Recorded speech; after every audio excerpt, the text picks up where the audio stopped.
महाराष्ट्राची cotton city म्हणजे Yavatmal. Followers लोकांना नमस्कार करून आम्ही निघालो थेट यवतमाळला. यवतमाळ जिल्ह्याचा इतिहास तसा प्राचीन. तो विदर्भ राज्याचा एक भाग होता. पूर्वीचं यवतमाळ म्हणजे माळावर वसलेलं शहर. 1905 नंतर स्वतंत्र जिल्हा बनलं. सातवाहन, वाकाटक, चालुक्य, यादव, बहमनी आणि निजाम या राजवंशांनी येथे राज्य केले. कापूस उत्पादनामुळे कॉटन सिटीसाठी प्रसिद्ध असलेला हा जिल्हा 1956 पर्यंत मध्य प्रदेशचा नंतर महाराष्ट्र राज्याचा भाग होता. यवतमाळ जिल्ह्याचा ऐतिहासिक घटनाक्रम बघितला तर प्राचीन काळामध्ये यवतमाळ हे प्राचीन विदर्भाचा भाग होता. महाभारतात याचा संदर्भ बेरार परगण्यातील भाग म्हणून येतो. मध्ययुगीन काळामध्ये या प्रदेशावर सातवाहन, वाकाटक, चालुक्य, राष्ट्रकूट आणि यादव यांच्यासारख्या अनेक राजवंशांनी राज्य केलं.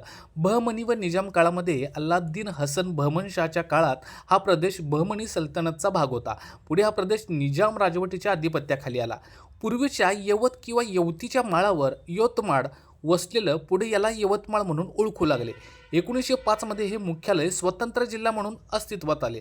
स्वातंत्र्योत्तर काळ म्हणजेच 1956 पर्यंत हा जिल्हा मध्य प्रदेशचा भाग होता, परंतु नंतर भाषीय आधारावर महाराष्ट्र राज्यात सामील करण्यात आले.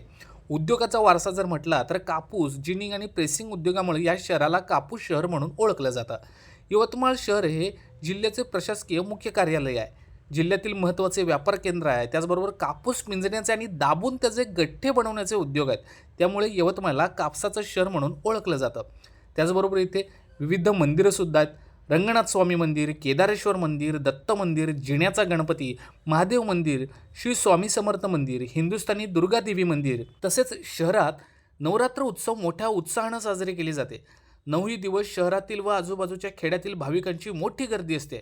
नवरात्र उत्सवामध्ये भारतात कलकत्त्यानंतर यवतमाळ शहराचा दुसरा क्रमांक लागतो. त्याचबरोबर सहस्त्रकुंड धबधबा, पैनगंगा अभयारण्य, टिपेश्वर अभयारण्य हे सुद्धा तुम्हाला पाहायला मिळेल. यवतमाळमध्ये कोणती गोष्ट फेमस आहे तुम्ही सुद्धा कमेंट करून सांगा.